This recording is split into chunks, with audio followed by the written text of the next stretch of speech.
Our channel. నేను మీ మాదిరి. ఆనాడు రావణుడికి 10 తలలు ఉన్నాయని చెప్పేసి మనం పురాణాల్లో వింటూ ఉంటాం. మనం ఆనాటి కాలంలో పుట్టలేదు కాబట్టి మన పురాణాల ద్వారానో, గ్రంథాల ద్వారానో, మన ఇతిహాసాల్లో ఉన్నటువంటి కథల్ని మన పెద్దవాళ్ళు చెప్తూ ఉంటే మనం వింటూ ఉంటాము. కొన్ని చదివి తెలుసుకుంటూ ఉంటాము. కొన్ని ఇలాంటి సోషల్ మీడియా ప్లాట్ఫామ్‌లో చూసి వాటిని ఫాలో అవుతూ తెలుసుకుంటాం కదా! సో, వాటి ప్రకారం రావణుడికి 10 తలలున్నాయి అని చెప్పేసి చెప్తారు. మరి ఆ రోజు రావణుడు 10 తలలు చక్కగా అందరికీ చూపించి చెడ్డవాడైతే, ఇప్పుడు ఉన్న రోజుల్లో జనాలు ఎలా ఉన్నారంటే, పైకి కనిపించేది ఒకటే ముఖం. ఆ ముఖంలో ఎంతో ప్రేమ, ఎంతో ఆప్యాయత, ఎంతో కేరింగ్ ఇలా రకరకాలుగా ఆ ముఖానికి అన్నీ పూసేసి బయటికి జనాలకి చూపించేస్తూ ఉంటారు. కానీ రావణుడిలాగా మిగతా 9 తలలు ఉంటాయన్నమాట కొంతమందికి. అవన్నీ లోపల ఉంటాయన్నమాట. మనకి పైకి కనిపించే ఈ మంచి అనే ముఖాన్ని మాత్రమే మనకి చూపిస్తూ ఉంటారు.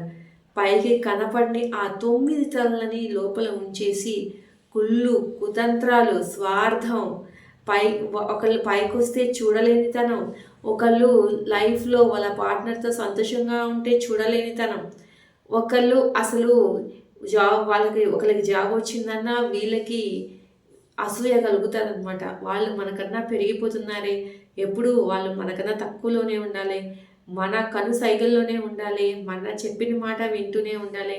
ఇదేంటి ఇలా జరుగుతుంది, ఇలా ఏంటి టైం వాళ్ళకి అంత మంచిగా కలిసొస్తుంది అని చెప్పేసి పక్క వాళ్ళకి ఏం జరుగుతున్నా కానీ, వాళ్ళ లైఫ్‌లో ఏ చిన్న మంచి జరిగినా కానీ, తనం ఏదైతే ఉంటదో ఆ తలలన్నీ బయట కనిపించకుండా లోపల ఉంటాయన్నమాట.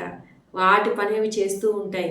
ఇవన్నీ పక్కోళ్ళకి మంచి జరగకుండా నా వంతుగా నేనేం చేయగలుగుతాను ఆపటానికి, నా వంతుగా నేను ఏ విధంగా అవన్నీ చెడగొట్టగలుగుతాను అని చెప్పేసి టైం ఎప్పుడొస్తదా వాళ్ళ మంచిని చెడగొట్టడానికి, టైం ఎప్పుడొస్తదా వాళ్ళని అధపాతాళానికి తొక్కేయటానికి, ఆ టైం నా చేతుల్లోకి ఎప్పుడొస్తది వాళ్ళని అణగదొక్కటానికి అని చెప్పేసి ప్రతి డిపార్ట్మెంట్లో ప్రతి చోట ఎక్కడైనా కానీ ఈ రావణుడిలాగా 10 తలలు ఉన్నవాళ్ళు మీ చుట్టూనే ఉంటారు. తస్మాత్ జాగ్రత్త.